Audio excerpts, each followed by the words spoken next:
بسم اللہ الرحمن الرحیم۔ آج کا میرا ویڈیو ابو لہب کے دو بیٹوں کے بارے میں ہے۔ ابو لہب کے دو بیٹوں عتبہ اور عتیبہ نے حضور صلی اللہ علیہ وآلہ وسلم کی دونوں شہزادیوں کو اپنے باپ ابو لہب کے مجبور کرنے سے طلاق دے دی، مگر عتبہ چونکہ بارگاہ نبوت میں کوئی گستاخی اور بے ادبی نہیں کی تھی، اس لیے وہ قہر الہی میں مبتلا نہیں ہوا، بلکہ فتح مکہ کے دن اس نے اور اس کے دوسرے بھائی معتب دونوں بھائیوں نے اسلام قبول کیا اور شرف صحابیت سے سرفراز ہو گئے، اور عتیبہ نے اپنی حباست سے چونکہ بارگاہ اقدس صلی اللہ علیہ وسلم میں گستاخی و بے ادبی کی، اس گستاخی اور بے ادبی سے رسول اللہ صلی اللہ علیہ وسلم کو انتہائی رنج و صدمہ پہنچا، تو رسول اللہ صلی اللہ علیہ وسلم کی زبان مبارک سے یہ الفاظ نکلے: اللہم سلط علیہ کلبا من کلابک، اے اللہ اپنے کتوں میں سے کسی کتے کو اس پر مسلط فرما دے۔ چنانچہ جب ابو لہب اور عتیبہ دونوں تجارت کے لیے ایک قافلے کے ساتھ ملک شام گئے تو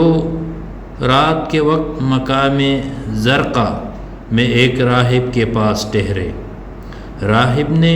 قافلے والے کو بتایا کہ یہاں درندے بہت ہیں، اس لیے تمام لوگ ذرا ہوشیار ہو کر سوئے۔ یہ سن کر ابو لہب نے قافلے والوں سے کہا کہ اے لوگو، محمد صلی اللہ علیہ وسلم نے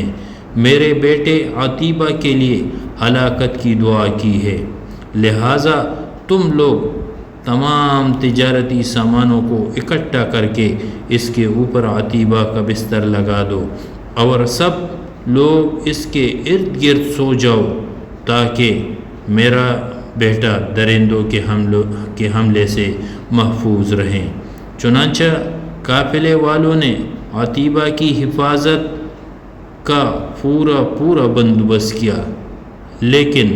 رات کے وقت اچانک ایک شیر آیا اور سب کو